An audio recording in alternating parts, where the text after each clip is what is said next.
I know it took me some time to get to the place that you wanted me to be. Now I'm ready. I'm ready to love. What's up, y'all? It's your girl Sakina, and I'm back for another review. This is my review for Ready to Love. This is season 5, episode 2. Y'all don't understand how elated, overjoyed, excited I am to be back filming my favorite show to review. Ooh, I was so excited for this show to come on, y'all. I ended up watching the Meet the Cast beforehand. Now, I thought that the Meet the Cast episode came on last week because I seen Jamie, that's me, post a video, and somebody else posted a video too. But for some reason, when I tried to go watch it earlier today, it was nowhere to be found on DVR, on demand, anything like that. But it came on at 8, so I was able to watch it. And Meet the Cast, y'all know I don't really feel the need to do a first impressions video because it's just not necessary to me. I'd rather make my first impressions off of seeing the actual episode. So, you know, that's the reason why I don't do those type of things. Now, we can just go ahead and get into it. I don't want to be taking up too much of y'all's time. But when I did watch the Meet the Cast special, I did realize that a lot of the singles got married at a very young age. There was a lot of people that got married, and then on top of that, they were very young when they got married. So that's something that has stood out to me. But let's go ahead and get into the episode and meeting the new singles, okay? They are in DC, Chocolate City. Now, I will say, I'm going to say this. When I seen the picture that was circulating around the web of the cast, I was not impressed. I'm going to let y'all know right now, I was not impressed. But actually seeing these people within the episode, I was like, okay, they're actually attractive. I don't know why, for some reason, like the pictures just did not do these people any type of justice. And I'm really mad at OWN. I'm going to need y'all to get a more better quality camera or something, because the way y'all did them casting pictures,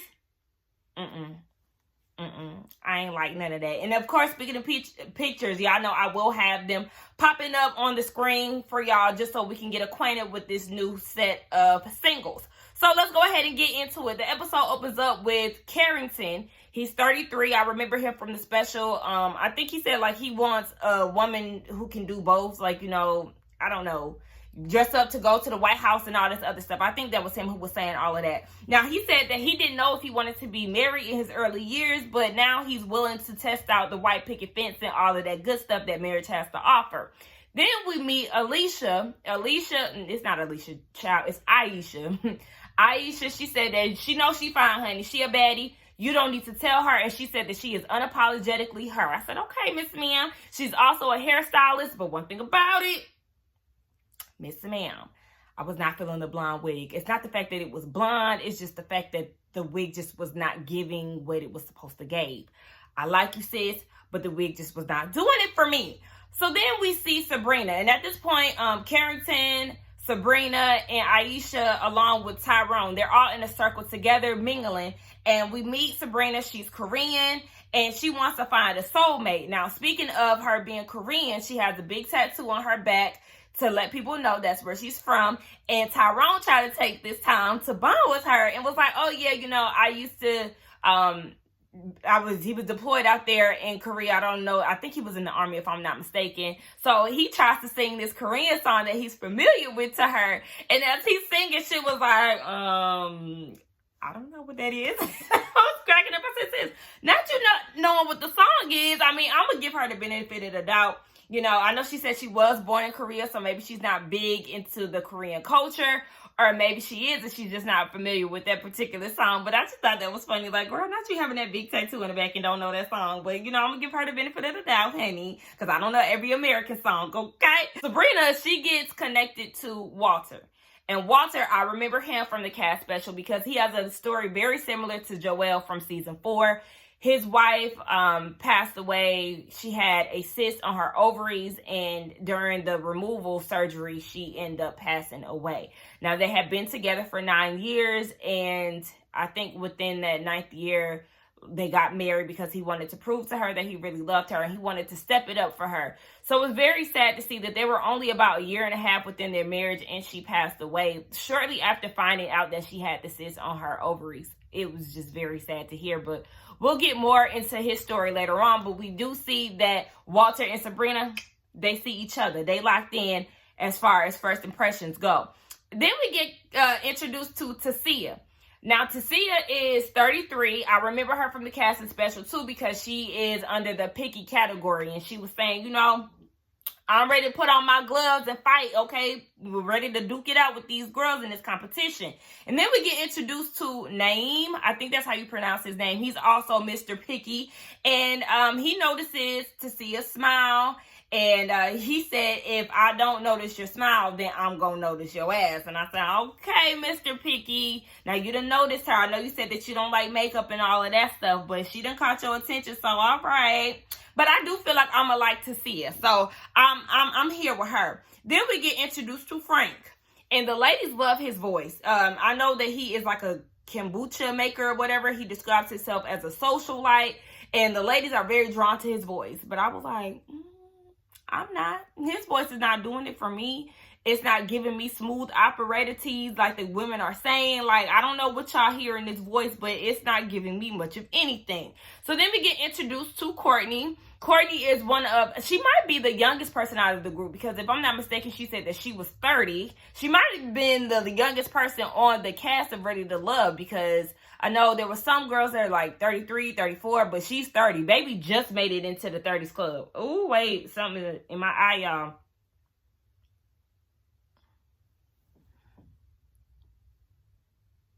There is something there. Hold on, y'all.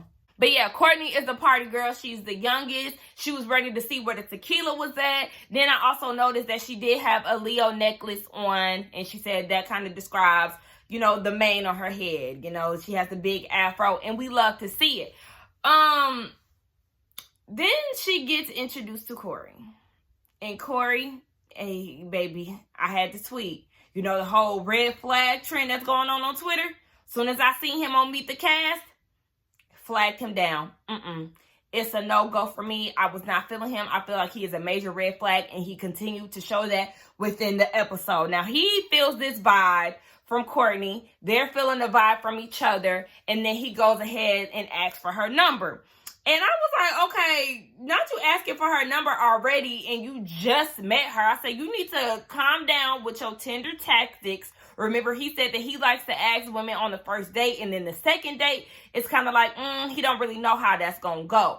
So, you know, he does like this whole copy and paste thing, and we're going to get into that further within the episode as well. So, Tommy comes out, and he lets the people know that there will be 2 people that is going to be sent home. So, a woman and a man will be sent home by the end of the night.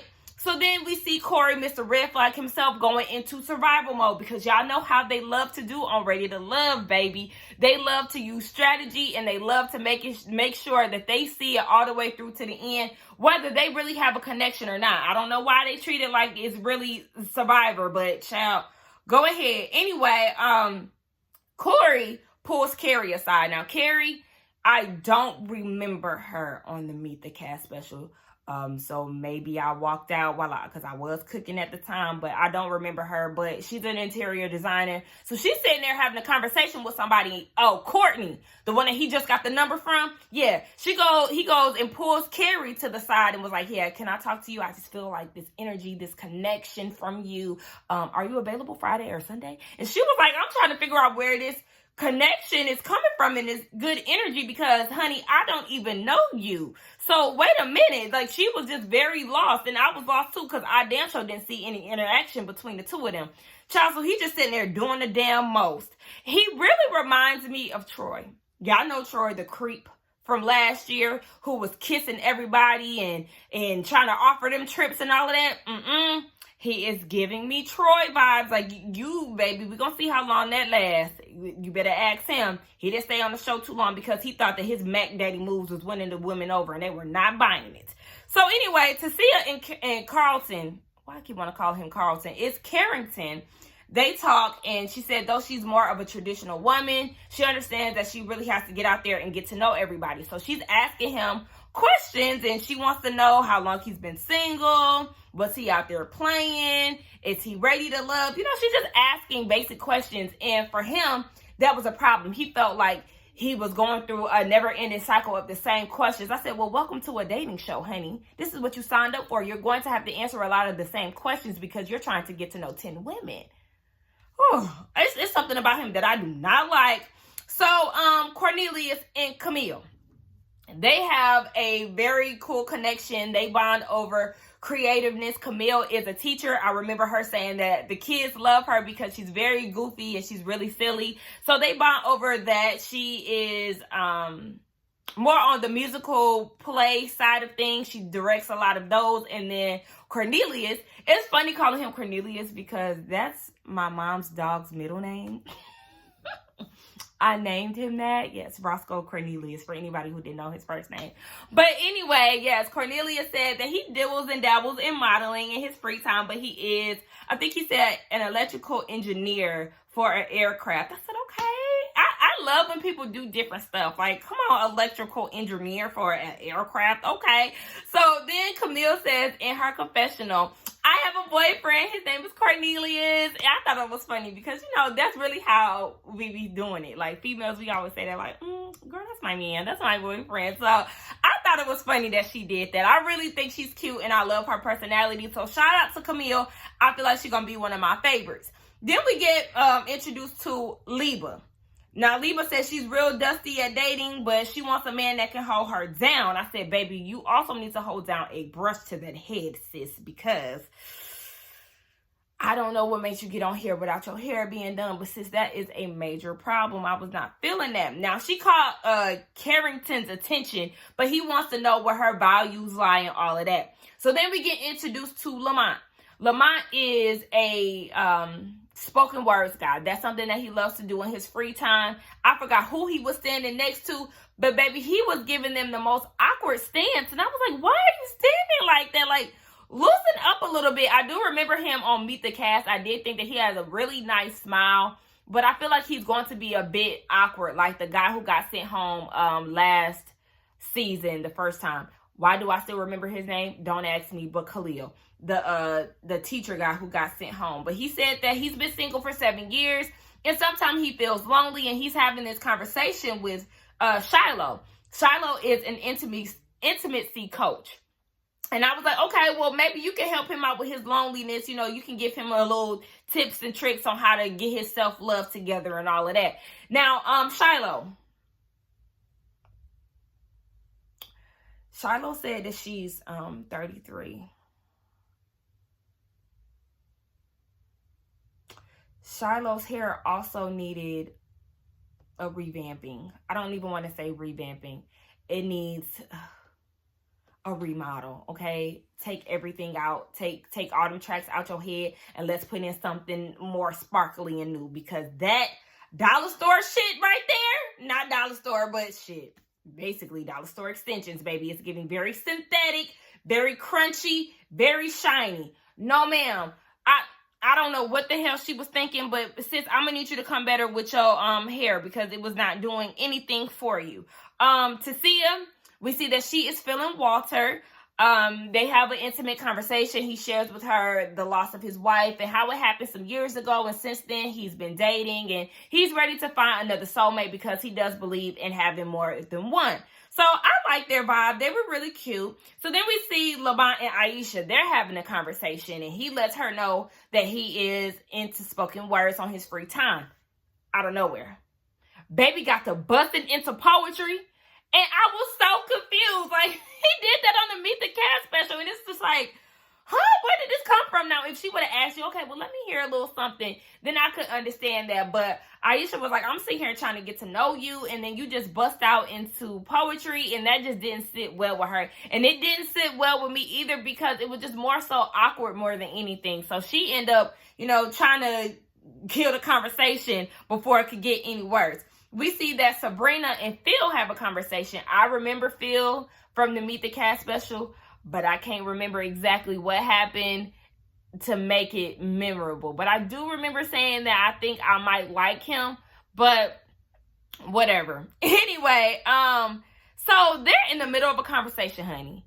And Corey, aka Troy Jr., he interrupts and was like, hey, can I get 45 seconds of your time, Sabrina? Yeah, I mean, just come over here.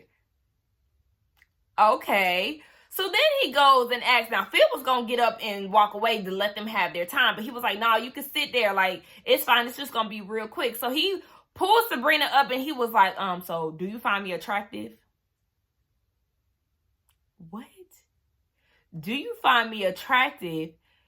Nigga, you don't have any game. Like, do you realize how lame you sound? She doesn't even know you. She doesn't even know your name. She just learned your name. And you're talking about some, do you find me attractive? Nigga, I barely even looked at you. And then he goes and says, well, you know, I'm available Thursday, Friday, and Sunday.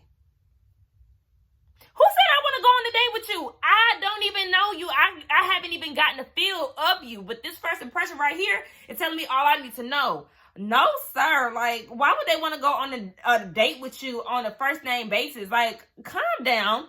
So then, speaking of Sabrina, we see that she gets to sit down with Walter and they have a conversation and they really bond, honey. It done went from sunlight to dark outside and they having a conversation about Sabrina and how she takes care of both of her parents, but her dad suffers from dementia and her mom is his caregiver.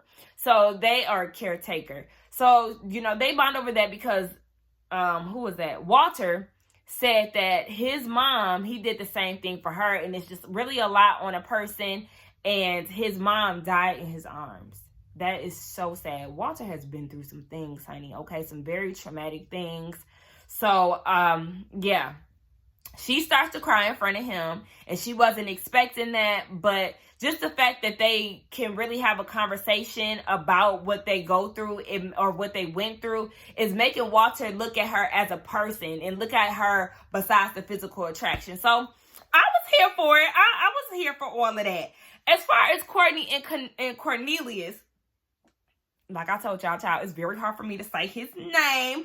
They also have a vibe. She likes the fact that he's a Southern gentleman and he likes her too. I said, okay, well, Cornelius, you racked up on 2 girls. Now, Camille might not like the fact that you're trying to get another girl, honey, because she is already labeling you as her boyfriend. Why am I getting so tongue-tied? It's because my mouth is a little dry. Hold on. Oh, if y'all heard that, please forgive me. I cannot stand when people hear me chewing and drinking. Like, I don't like none of that. Now, Liba, she likes Frank's confidence, and she is just talking away. They are talking about the tattoos that they have, and Aisha is sitting there with them. And I noticed, like, Frank, he's very annoyed. Like, his facial expression just showed that he was not interested in the conversation.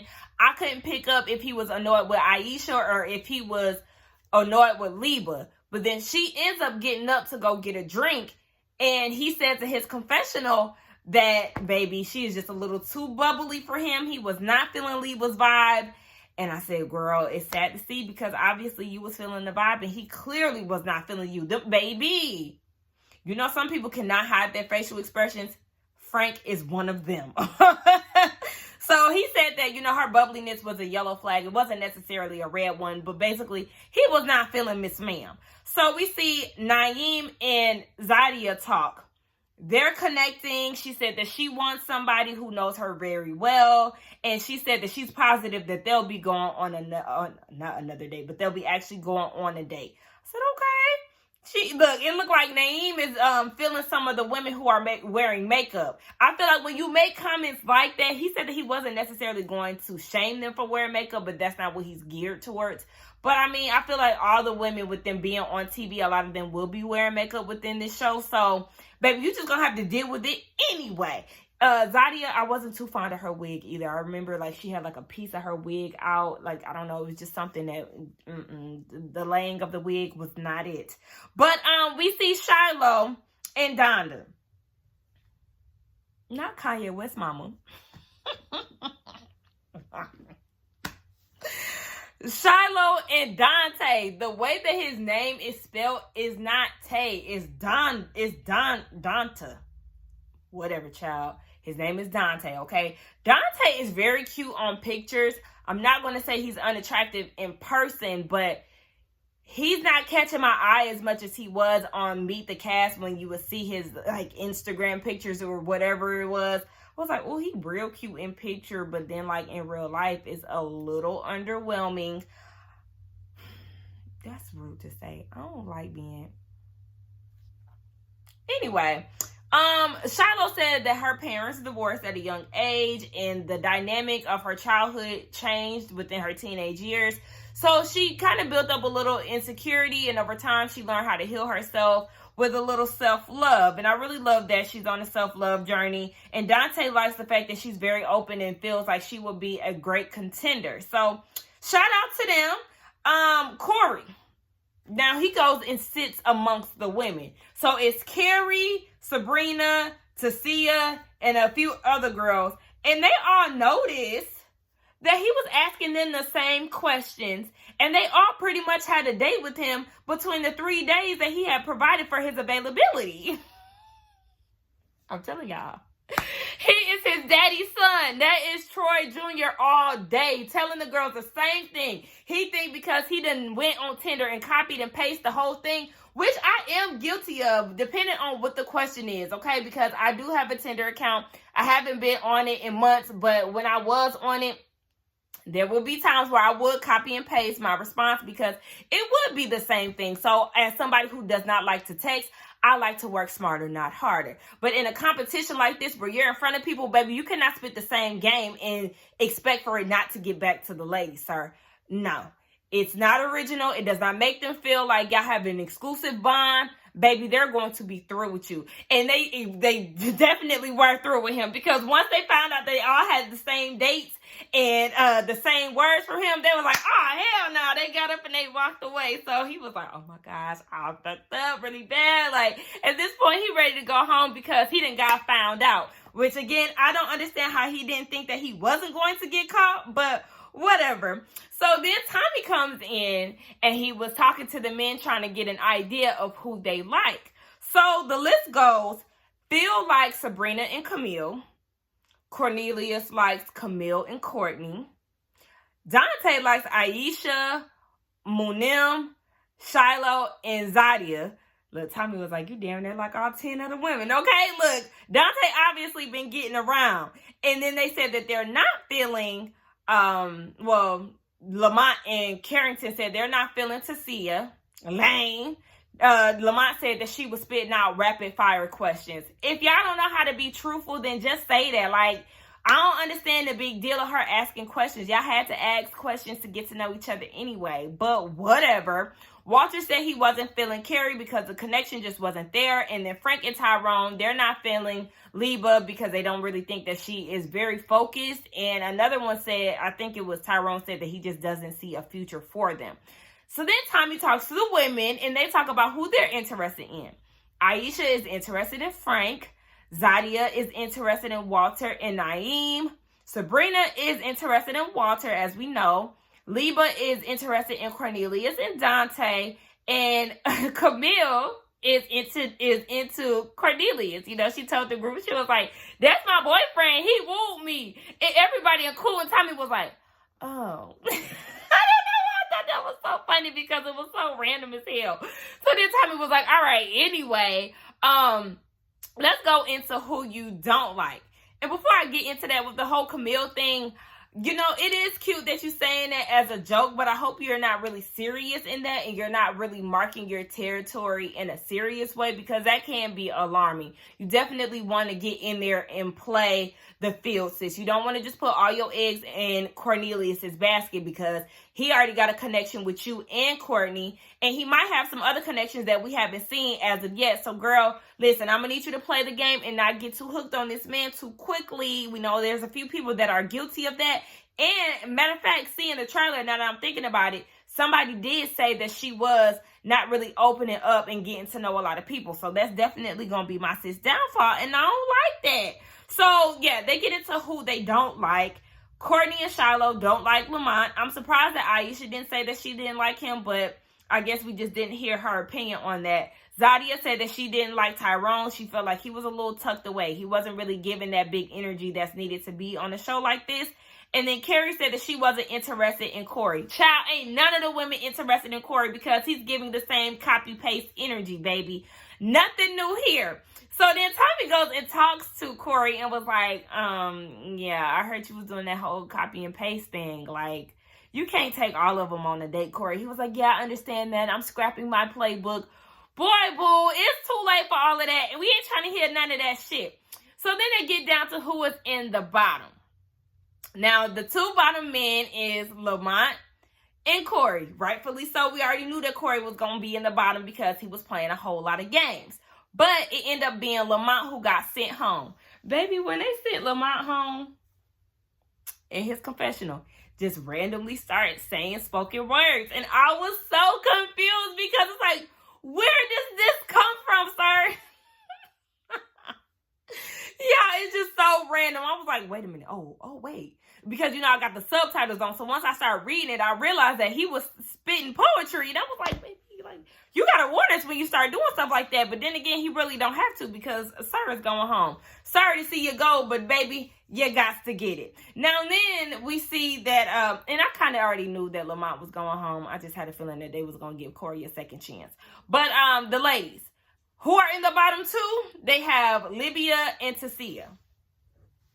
I said, no, y'all didn't put my sis in the bottom two. What? But, she was safe because Libya ended up going home. Now, Tasia is annoyed because she's like, are you fucking kidding me? I got like 5 phone numbers, and you mean to tell me that half of the men or whoever it is feeling like I'm not a good catch? Like, I'm ready to go home. She don't play that fake shit, and I don't blame her because, yeah, obviously there is somebody who is feeling like, or a few people who are feeling like she's not worth being there. They ain't feeling her, but yet y'all exchanging numbers. Make it make sense. So anyway, that was the end of the episode. We see the 2 people that went home. This looks like a really good season. I'm very excited to see how it's going to go. Chocolate City is definitely bringing the heat, apparently based off of the trailer. So I'm just excited to see what season 5 gives. Now, I will let y'all know who my favorites are. I feel like, well, shit, I only wrote down my favorite females. I feel like my favorite females is Tasia, of course. I love Camille. I like Courtney. I like Zadia. I like Sabrina. And I like Aisha. But I feel like my top 2 favorites is Tasia and Camille. Those are the first 2 girls that really caught my attention. As far as the men go, I definitely like Walter. I feel like I would connect with Walter if I was to be on Ready to Love. Who else would Cornelius, after a while, because at first I was looking at him like, he's not an ugly guy, but just looking at him a little more, I was like, hey, Cornelius. Okay, he is attractive. What other guy I'm trying to give y'all like a top 3.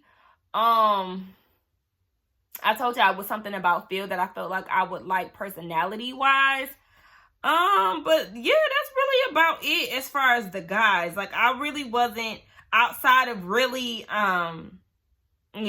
outside of Walter and Cornelius. Them was the only 2 that I liked. I know that I don't like Carrington. I don't like Red Flag Corey. And who else I don't like?